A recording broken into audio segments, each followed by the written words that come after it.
Alabama State University was established in 1867, and this Saturday they will be playing against an opponent they've never played before. But they're very popular, not only in the state but throughout the country. Ladies and gentlemen, welcome back to The Steam, the show that keeps you up to date with not only Alabama State football, but news and updates and coverage around the HBCU world as well. Let's check in on the Hornets for the week.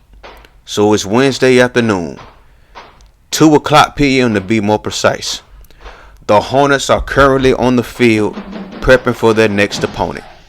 Joseph Cooley had to give them some motivational speeches because, as I said earlier, this is an opponent they have never played before. An SEC powerhouse that's known for nothing but winning and championships.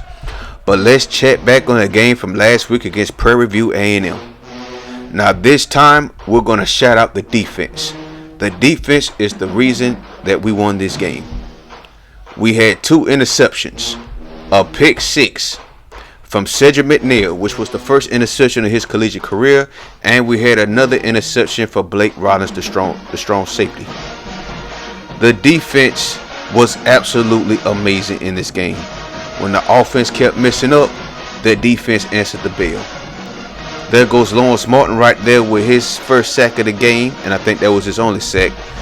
But the defense accumulated a total of 8 sacks. 1 from Lawrence Martin, 2 from Cal Gray off the nickelback spot, and then 5 for my true freshman phenom, Jamal Sykes.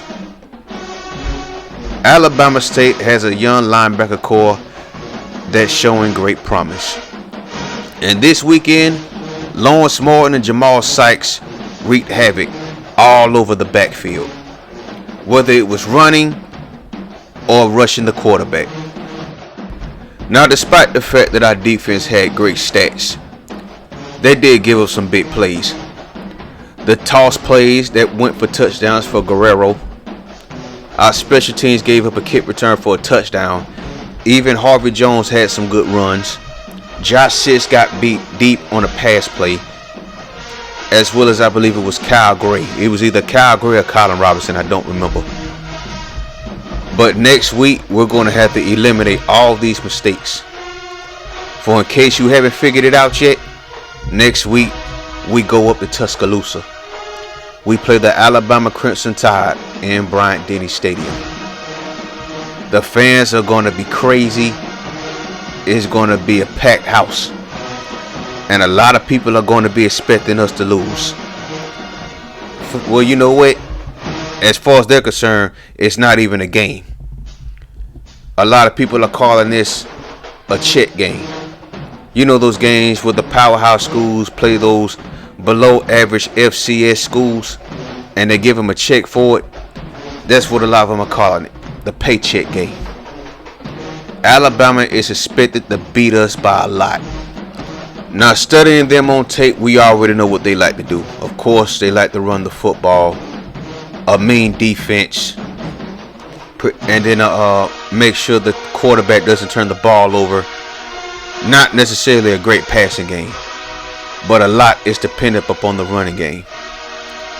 Now, don't get mad at me this week. I forgot to record the final scores from the rest of the week following our big victory versus Prairie View. But as you can see here, Justin Chambers is still not on the Heisman watch list. But let's do an update on recruiting. So Tim Mitchell, Brad Anderson, not much has changed from them. Blake Clayton still has us on top of his list. Marcus Wilson, broke down his schools to 5, and we're still in the hunt, as well as for Dorsey, the middle linebacker. But we're really looking to get Marcus Wilson. We need some more wide receivers.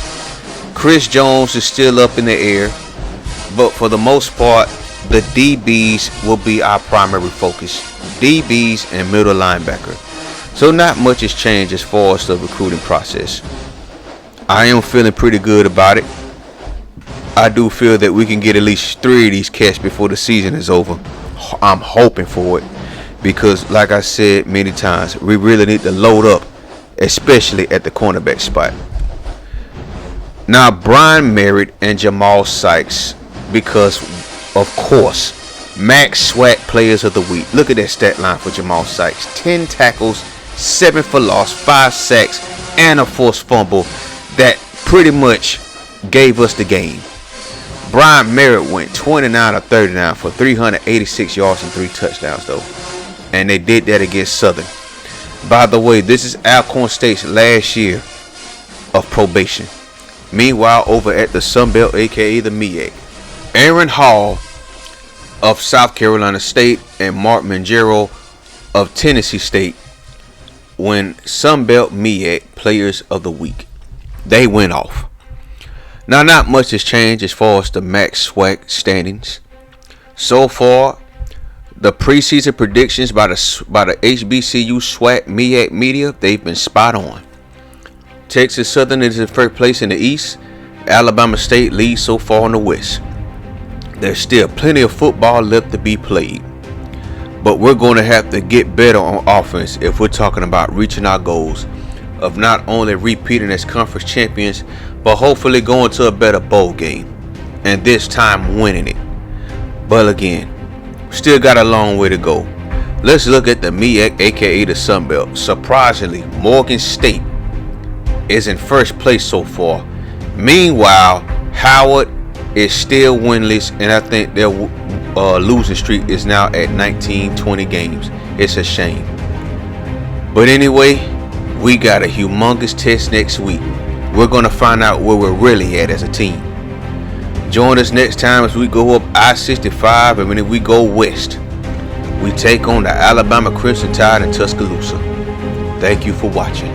Peace.